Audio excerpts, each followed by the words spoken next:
What is going on, guys? It is me, the K, the N, the G, bringing you Hustle and Harmoniez. Now, I just want to know, did y'all miss me? Yes, I've been gone for a minute, but I'm back now. Yes, this is episode 5 I am bringing you. Last time you saw me, I brought you a 4-part or 2-part episode, which was episode 4.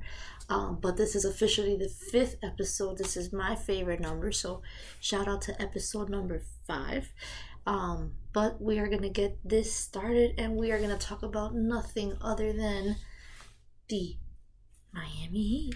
Let's break it down. Just a few short hours, the 8th ranked Miami Heat are getting ready to take on the 5th seeded New York Knicks in what is a 3-2 Heat series lead in the Eastern Conference semifinals. Who would have thought? To answer that question, me. I thought yes. Series prediction. Give me the Heat in 7 games. Yes, I am not playing with you guys. Sorry it didn't go to 7 games. Not sorry it didn't go to 7 games. Very happy. It only took us 5 to beat them. Having a little bit more of an issue now against the New York Knicks, but game 6 set to be played tonight, 7:30 from the Kaseya Center here in Miami. Still getting used to that. It's a bit weird, but we have seen this Heat team be led by Bam Adebayo and Jimmy Butler.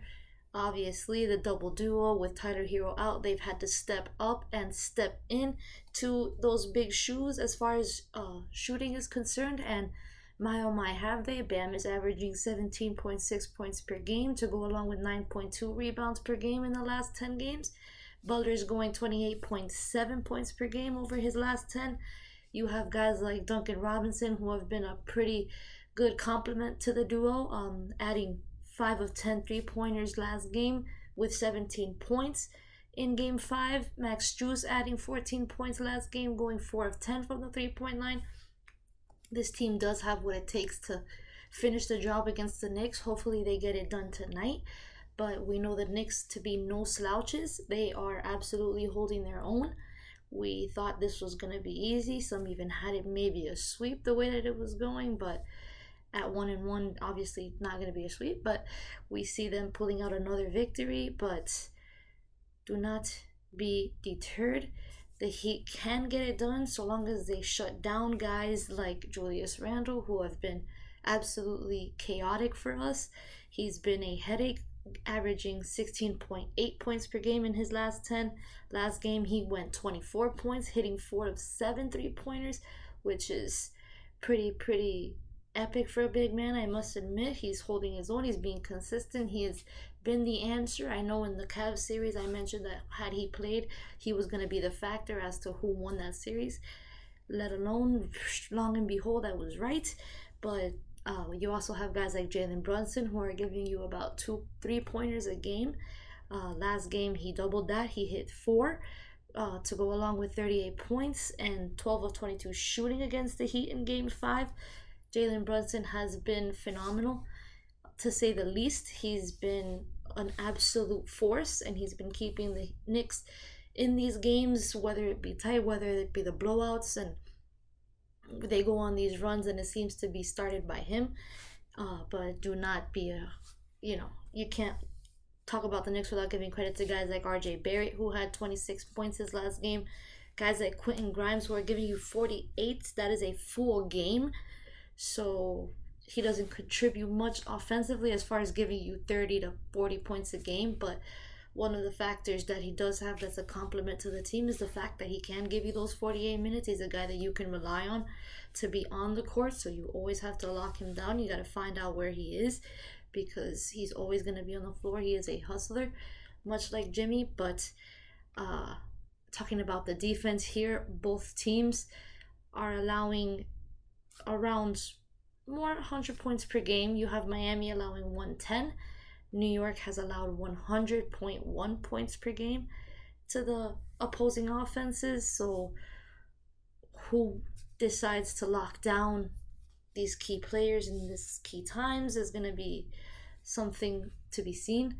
But Miami scoring 115 points a game in their last 10 games, shooting 47% from the field, tells you that this team is more than capable of getting hot.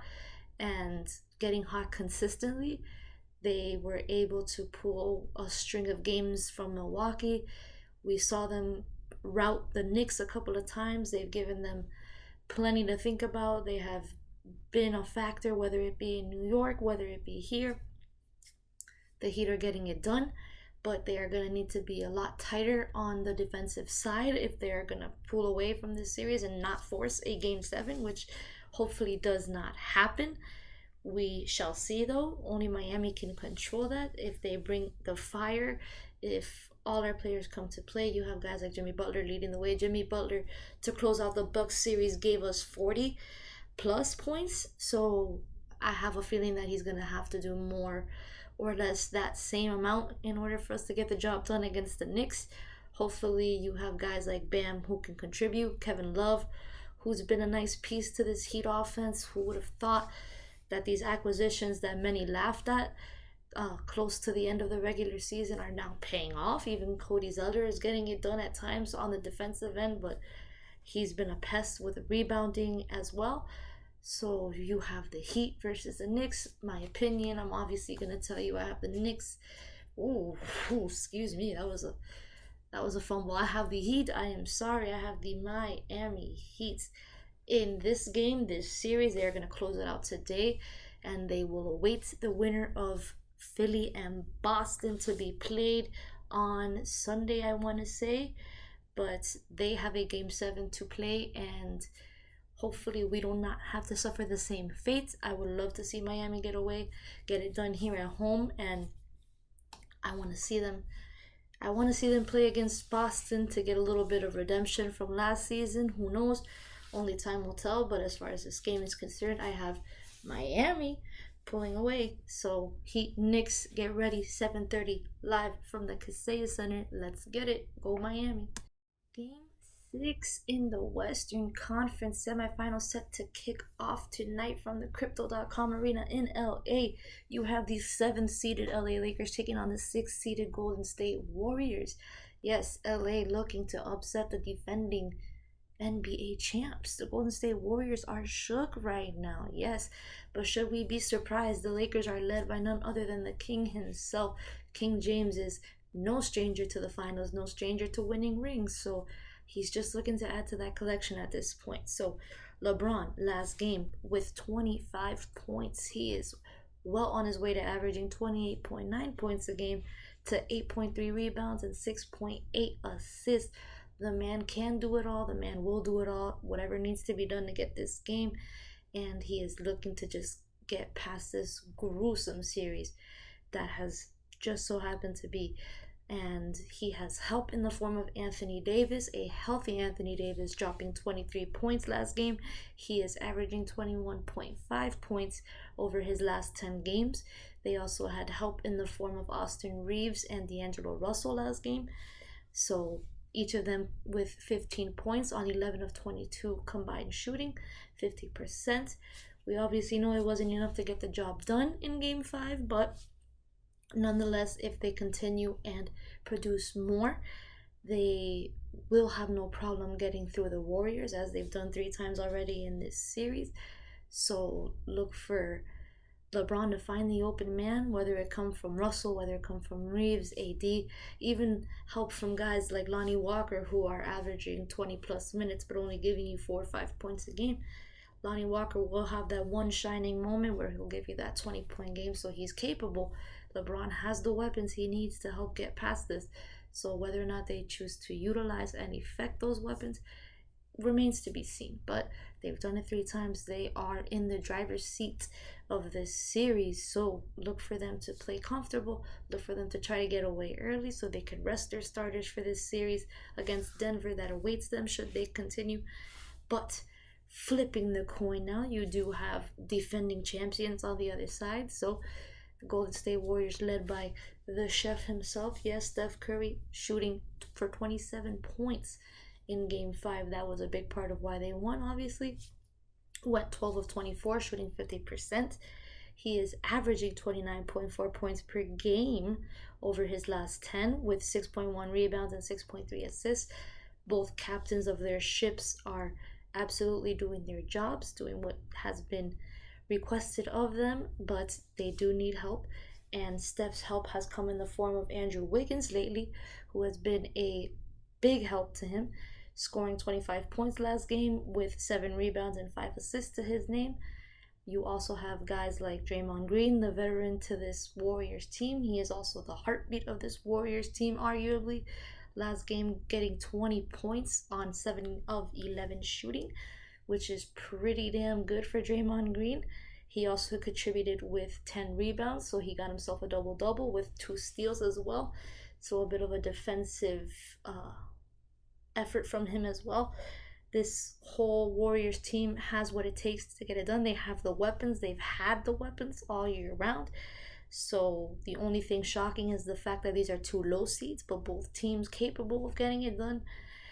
You also have the questionable return of Klay Thompson. Whenever that decides to happen, he's been pretty non-existent the last 3 games. He's given 10 points, 9 points, and 15 points from games 5, 4, and 3 in that order.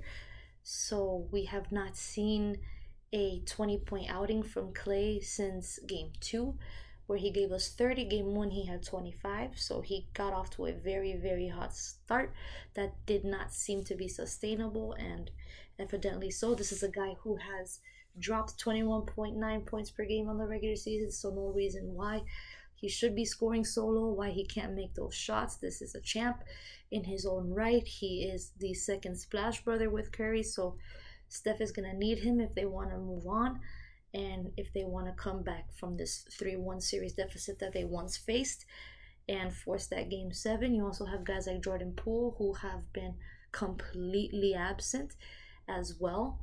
But they do have help in the form of a freaking Corgi. Yes, that is right. The viral sensation Corgi has predicted so far all 5 of these games to the T, shooting buckets. Yes, he is an absolute bucket. And if the Corgi has his way, he is giving games 6 and 7 to the Golden State Warriors. So the Warriors might have themselves a little help in the form of a canine. So whether that canine wants to be 100% accurate or whether it's just dumb luck remains to be seen. But going 5 for 5 is pretty sweet, not gonna lie. So I would absolutely trust him at this point. But we absolutely don't know. I don't think the Warriors should rely on a Corgi to get the job done. They need to rely on guys like Steph. They need to rely on guys like Klay Thompson coming back. They need to wake him up. Jordan Poole needs to wake up. But as long as guys like Reeves and Russell and AD and LeBron are doing their job on the other side of the court, I don't see any way the Lakers can fold a 3-1 lead. I know LeBron has come back from that, but I'm not sure the Warriors have what it takes to do the same to him and return the favor. I don't think it's going to get done ultimately. I can see the Lakers ending it the way this series goes. I have the Lakers taking them down in this game 6 and ending it once and for all. LeBron will have his way. I know he will do anything and everything in his power to make sure he gets rest so that he can produce as much as he is expected to. So give me the Lakers in this game 6. That Corgi can go eat it. I love dogs, but I do not see him being completely accurate this way. But if he does, then I might have to do some canine shopping. Let's just put it that way. I might have to get me one of my own, predict the Super Bowl champion, make me a little bit of money. So who knows? But give me the Lakers in this, and give me Lakers and Denver in the Western Conference Finals. Yes. So recapping what we already know, I'm going to show you, pull up right here, the updated NBA playoff bracket with the exception of the Nuggets already moving on. The other 3 have yet to clinch their spots in the finals. We know there is one game 7 to be played, I think tomorrow or Sunday, not sure. But we know 2 game 6s await us tonight. This is 2 possible series clinching opportunities for the Lakers and the Heat, whether or not they want to capitalize on that. The hardest thing in a series is closing the series. I truly believe that. So whether they find the gall in them to do it, it's all in them. But both teams at home, I cannot see any possible way they lose it. So home court advantage will pay off for them, and denying the other team of home court advantage will have paid off for both teams, in my opinion. So Lakers, King James, my money's on you, big dog.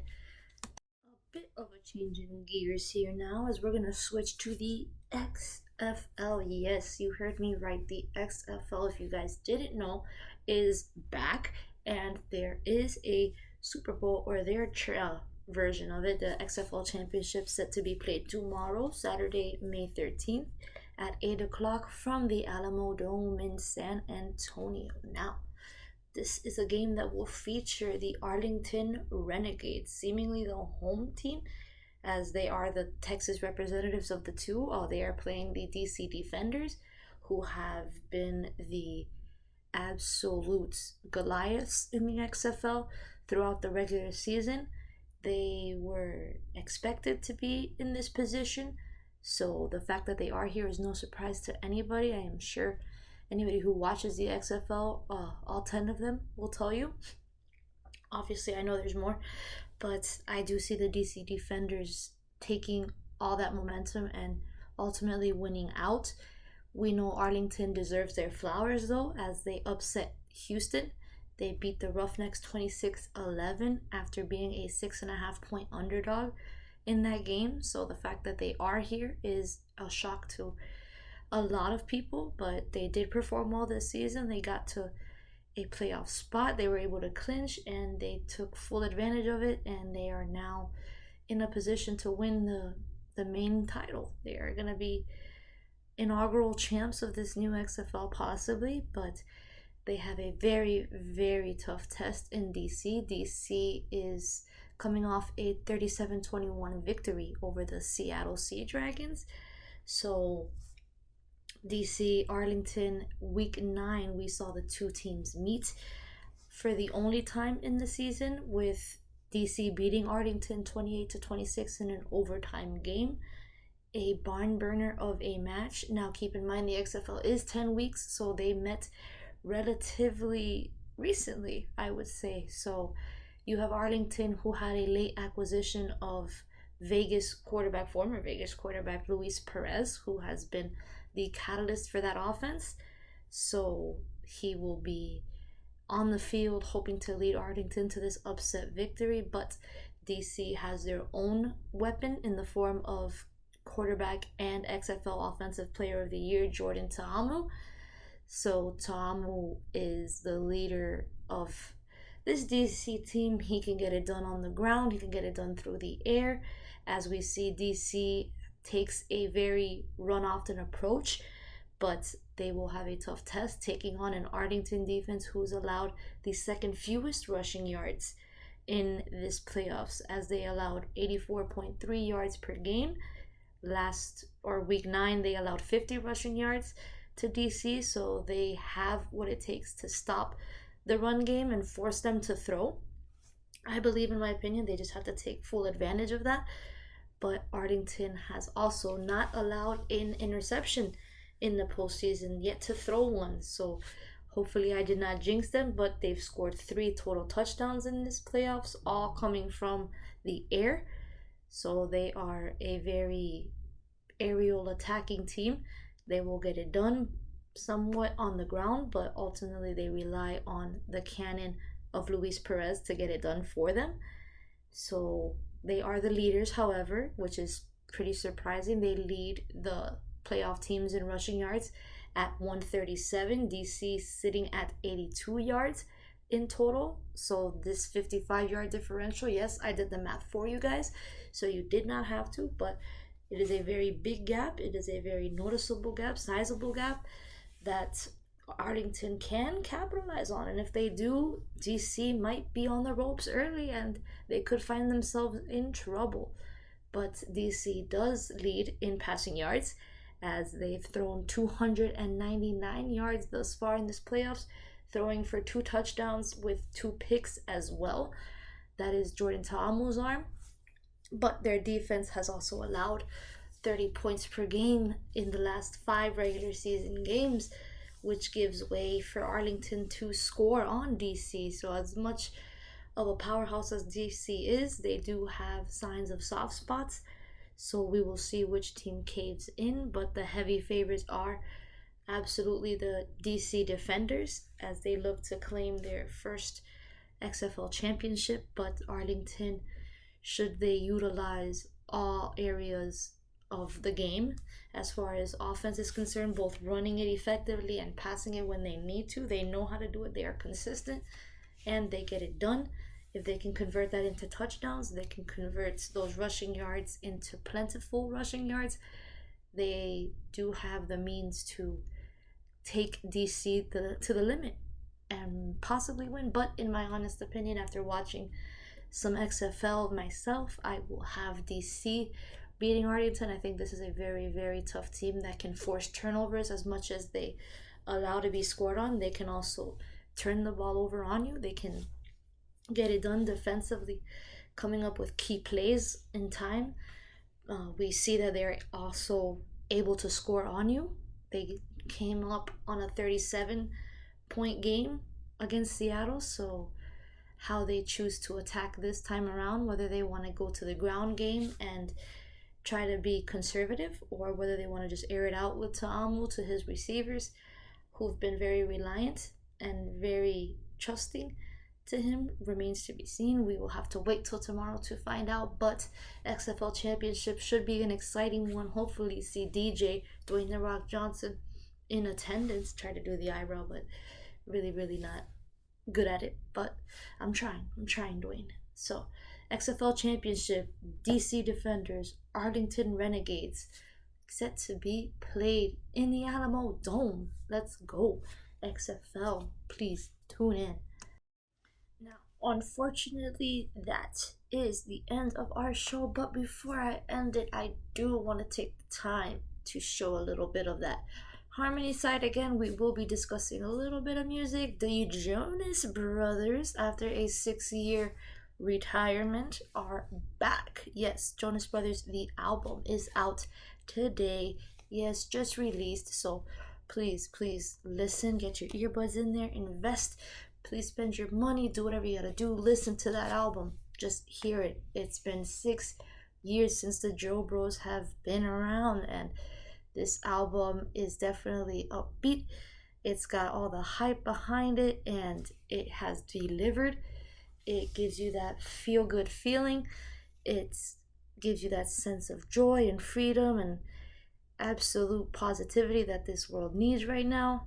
We know the world tour is coming with all albums set to be played by the Joe Bros, but this lighthearted album features songs with Summer Baby.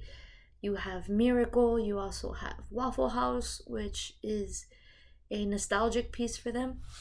But they also explore new themes in their lives, such as fatherhood.